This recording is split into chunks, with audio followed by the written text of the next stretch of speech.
नमस्कार, आप देख रहे हैं द देसी अड्डा। मैं हूं अजय कुमार। देखिए, बिहार की राजनीति में एक चर्चा जोरों पर है और वो है लीलावती गिरी।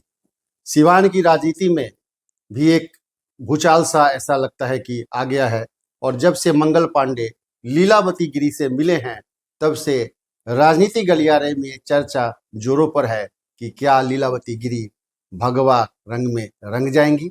तो आइए आज इसी पर विशेष चर्चा करते हैं और समझते हैं अपने संपादक महोदय राकेश जी से क्या है पूरा इनसाइड स्टोरी। राकेश जी, क्या कहते हैं आप, क्या है इसके पीछे का कारण? देखिए, सिवान की राजनीति में लीलावती गिरी महत्वपूर्ण है। लीलावती गिरी इसलिए महत्वपूर्ण है क्योंकि लीलावती गिरी सिवान जिला परिषद की अध्यक्ष तो रह ही चुकी हैं, पूर्व जी। अध्यक्ष है। वो शहाबुद्दीन के सिपह सलारों में एक थी। शहाबुद्दीन को जब सिवान में पहली बार जिला परिषद अध्यक्ष बनाने की जरूरत महसूस हुई और जब प्रक्रिया के तहत बनाया जाने वाला था, तो लीलावती गिरी को ही ओम प्रकाश यादव के सामने किया और लीलावती गिरी को चुनाव जितवाकर जिला परिषद अध्यक्ष बनवाया। लीलावती गिरी आज से राजनीति में नहीं है। हम लोग जब पत्रकारिता की शुरुआत कर रहे थे, जी। उन दिनों लीलावती गिरी अपनी राजनीति की शुरुआत कर रही थी और यूं कहिए कि बड़े बढ़ चढ़ कर भाग ले रही थी। आज तक लीलावती गिरी ने अपनी प्रतिबद्धता नहीं बदली। जिस शहाबुद्दीन के साथ थी, उनके साथ उनके अच्छे दिनों में भी, उनके बुरे दिनों में भी, उनके सामान्य दिनों में भी उन्हीं के साथ थी। उनके साथ कदम मिला के चलती रही। उनके साथ कदम मिला के चलती थी। शहाबुद्दीन और उनके परिवार के का भलाई कैसे हो, उनके हाथ कैसे मजबूत हो, इसके लिए लीलावती गिरी सदैव खड़ी रहती थी। न उन पर किसी का छाप का असर होता था, न किसी लोभ का असर होता था, न किसी लालच में वो पड़ी। उन उनको एक बार जो जिला परिषद के अध्यक्ष बनाए शहाबुद्दीन, उसके बाद वो उन्हीं की होकर निस्वार्थ रहे। समर्पण। निस्वार्थ समर्पण। उनको लगा कि मेरे जैसे लोगों को यदि जिला परिषद अध्यक्ष बनाने के लिए शहाबुद्दीन ने इतने बड़ा कदम उठाया, इतनी बड़ी लड़ाई लड़ी, जिसका पूरे बिहार में चर्चा हुआ, तो मुझे भी उसको एक कर्ज की तरह समझिए कि उन्होंने लिया और लगी रही, आरजेडी के लिए भी और शहाबुद्दीन के लिए भी। जी। तो वैसे व्यक्ति को के बारे में जब अब कहा जा रहा है कि वो पाला बदल सकती हैं, और ये क्यों कहा जा रहा है? क्योंकि मंगल पांडे मिले थे इधर। मंगल पांडे मिले, उसके बाद उनका एक पोस्ट आया है। पोस्ट में लिखा गया है कि भाजपा नेत्री लीलावती गिरी से मुलाकात हुई है। सार तो उसका जी। यही था। उसके बाद ये चर्चा हो गई कि भाई लीलावती गिरी जो कि इतनी करीब है शहाबुद्दीन परिवार की, वो क्यों, क्या बीजेपी की हो गई है? अब इस फोटो के पहले फोटो एक और देखिए। पिछले दिनों वो सतीश पांडे से भी मिली थी। मुकेश पांडे की तबीयत खराब हो गया था, उनका हाल चाल लेती। इससे पहले वो मिलती जरूर होंगी, ऐसा मैं नहीं कहता, राजनीति में सब लोग एक दूसरे से मिलते हैं, लेकिन इस तरह की पोस्चरिंग नहीं होती थी कि एनडीए के नेताओं के साथ उनका ताल्लुकात अच्छा है। चर्चा में कभी उस तरह की बातें नहीं आई। बातें नहीं होती थी। उनका पोस्टर और उनका फोटो दिखता था किसके साथ? तो हिना साहब के साथ दिखता था। जी। उससे पहले शहाबुद्दीन के साथ दिखता था। आप देखिए, पिछले 4 चुनावों में जब भी हिना साहब चुनाव लड़ने निकली, तो उनके बगल की तस्वीर में जो फ्रेम में कोई एक महिला होती थी, तो वो लीलावती गिरी होती थी, सुबह से लेकर शाम तक। जी। अब वो लीलावती गिरी ओसामा साहब के विधायक बनने के बाद फ्रेम से गायब है, कहीं दिखती नहीं है। तो देखिए, लीलावती गिरी चाहती थी कि वो बड़हरिया विधानसभा क्षेत्र से चुनाव लड़े। आज से नहीं, कई बार डिमांड की, जी।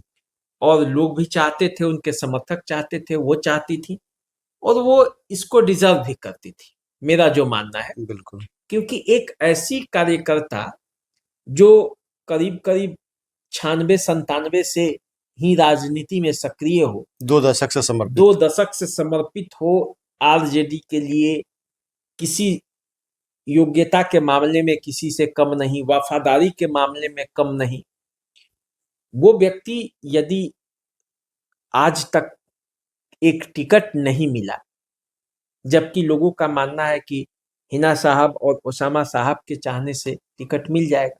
तो इस बार उनकी इच्छा थी लड़ने का, टिकट उनको मिला ही नहीं। आरजेडी से न टिकट मिलना था न मिला, दूसरे को टिकट मिल गया। टिकट मिला, वो किस तरह से हारे वो भी सब लोग जानता है। बिल्कुल। किस तरह से सीवान के 8 विधानसभा क्षेत्रों में से 7 विधानसभा क्षेत्रों पर एनडीए का ये तो लीलावती गिरी का ये भी हो सकता है कि जो शहाबुद्दीन के साथ उनकी प्रतिबद्धता थी, वो हिना साहब और ओसामा साहब वो सम्मान शायद न दे पा रहे उनको। सम्मान उनको मिलता भी रहा है, लेकिन अब कितने दिनों तक केवल सम्मान के भरोसे कोई भी टिकेगा। और वो सम्मान जब बहुत ज्यादा दिनों तक आदमी कोई रहता है बिना पद का, बिना कद का, तो आखिर वो कब तक चलेगा। सम्मान के साथ साथ मुकाम भी चाहिए। और दिक्कत तब होती है, दिक्कत ये नहीं है कि सम्मान चाहिए और ये चाहिए, दिक्कत तब होती है जब उनसे नए लोगों को उससे ज्यादा सम्मान दिया जाने लगता है। अपने सम्मान से ज्यादा दिक्कत तब होती है जब नए लोगों को जो माने विपरीत परिस्थिति में साथ नहीं खड़े होंगे, वो आगे आ जाते हैं, तब सम्मान को दिक्कत होती है। अब जिस अरुण गुप्ता को बड़हरिया से टिकट दिया गया, वो शहाबुद्दीन के खिलाफ उनके बयान वायरल हो रहे थे, बिल्कुल, और उसी को उन्हीं के परिवार ने टिकट दिलवाया। और जो विकट परिस्थिति में शहाबुद्दीन के लिए जीने मरने के लिए तैयार थी, उनका टिकट नहीं मिला। फिर यदि वो किसी वजह से नाराज हुई तो उन्हें मनाने का भी प्रयास हुआ कि नहीं हुआ ये मुझे नहीं जानकारी है, लेकिन उसके बाद कोई वो उनकी सक्रियता नहीं दिखी। पूरे जिले में एक ओसामा साहब जीते, लेकिन जीते तो फिर पुराने लोगों को मिलाने की जवाबदेही भी उन्हीं की थी। लीलावती गिरी जैसे लोगों को, और भी जो पुराने लोग हैं जो उनके पिताजी के साथ राजनीति की यात्रा में उनके पक्के समर्थक रहे हैं, लोग हैं जो उनके पिताजी के साथ राजनीति की यात्रा में उनके पक्के समर्थक रहे हैं, को किस तरह से इज्जत दिया जाए, इसकी भी जवाबदेही ओसामा साहब और हिना साहब की है। तो देखिए क्या हुआ है क्या नहीं, ये तो अंदर की बात है जी। कितना उनको सम्मान मिला, कितना सम्मान का ठेस पहुंचा, ये अलग बात है। लेकिन ऐसा नहीं कहा जा सकता कि हिना साहब ने शहाबुद्दीन परिवार के लिए कुछ नहीं किया।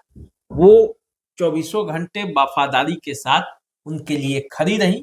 और ऐसा ये भी नहीं कहा जा सकता कि शहाबुद्दीन ने लीलावती गिरी के लिए कुछ नहीं किया।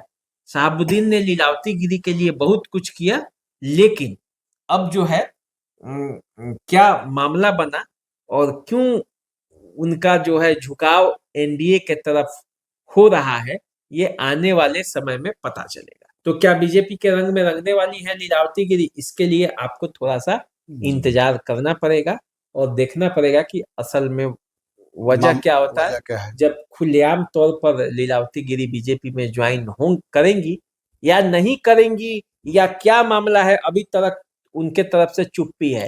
इस मामले में न समर्थन कहीं है कि वो हम आरजेडी में छोड़े हैं, या ये भी नहीं कहिए कि हम भाजपा में ज्वाइन किए हैं, या ये भी नहीं कहिए कि हम भाजपा में नहीं जाने वाले हैं।